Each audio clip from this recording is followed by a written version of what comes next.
Some parents make the mistake of pampering their children. They think they are loving the child, but they end up spoiling them. And if you are one of those parents, either you are already facing some trouble because of it, or the trouble is coming, I assure you. What kind of trouble? You have probably made your child's life so comfortable that they now fight with you the moment you ask them to do something difficult or something they disagree with.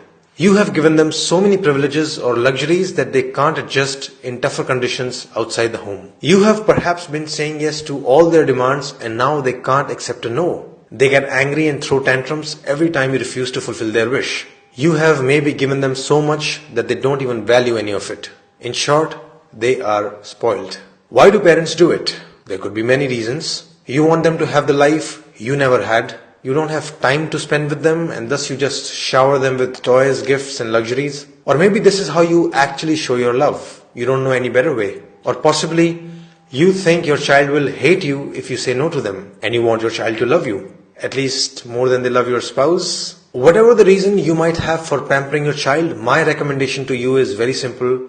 Don't do it. But of course it's not that simple. The problem is complex. You as a parent have a certain level of wealth and resources. What will you do with it if you're not going to let your children enjoy them? And where is the line? Like how much should you give? How much is too much? How much is too little? There is obviously no measurable or one-size-fits-all answer for this. As the cliche goes, it depends. But I'm going to give you a framework to think about this problem. Consider following points. First, try to predict and answer this question. When this child becomes an adult, would they be able to sustain the current level of privileges or not? The answer to this question will change every so often. Someday your child will seem very responsible and talented. Someday it will feel they are useless and incompetent. But you must keep those questions in mind. Will your child be able to afford the rent of the big house they are living in? Are they capable enough to buy the expensive branded clothes you buy them so casually? If not, how will the future look like? How long will you keep giving these privileges? Ultimately, you will have to cut them off. Ultimately, you will have to make them independent, right? So why not start a little earlier? Why not start today? This brings us to the second point. You must, from the beginning, create a balance of responsibility versus privileges in the house. Responsibilities in childhood mostly include schoolwork and house chores.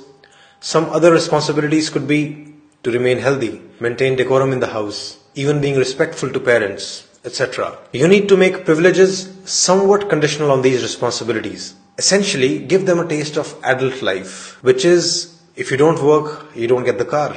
Third, ask another question to yourself. Are you giving them resources for their growth or for their pleasure? If you're spending money on your child's music classes, sports classes, books, etc., it's very different from spending money on their toys, gadgets, clothes, birthday parties. Basically, whatever you're spending on them, is it being used by the child to just have more fun, or is it being used to try out a new skill or to become better at something, to explore talents, to start a new project, etc.? The problem would begin when you start spending excessively on their fun without proportionately spending on their talents and growth. So make sure you're investing proportionately in their joys and their talents. Fourth, are you making them grateful towards what you're giving them? If you think, oh, I'll give them everything and then in future the children will love me. Bad news. It won't happen like that. They will most likely take everything for granted. More often than not, you'll just find them complaining about the things they didn't get. So it's your job to make them realize the value of what you're giving them. It's your job to make them thankful for it. It's your job to tell them that millions and billions of people probably don't have the same privileges. They must realize the value of everything you're giving them for free. Like, why spend so much money and time on them only to be hated later? You give them everything and they grow up resenting you and not talking to you? What's the point of it all? Who did you do it for? So gratitude must be taught to them explicitly. And first step there would be to show gratitude to your own parents consistently. Fifth, you must make your child experience no from time to time. They must learn to deal with it. Of course, don't do it arbitrarily. Say no only when you have good reasons to say no, but do say it when needed. The main thing here is to learn to not be afraid of the child's anger or tantrums. In fact, if they show tantrums or anger, then you'll have to become even more strict in saying no. Your goal is to make sure that they accept your no with respect. And your objective is to teach them that their anger and tantrums will never turn a no into a yes. If you get scared and say yes to avoid fighting with them, you're only making them stronger. This is basic operant conditioning. By letting their anger win, you're reinforcing their bad behavior.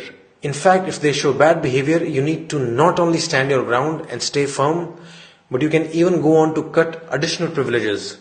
Say no to something else as well, just as a lesson to them. As a parent, you must strive to have the authority to say no and still be respected. Finally, follow the cliche because it's very true.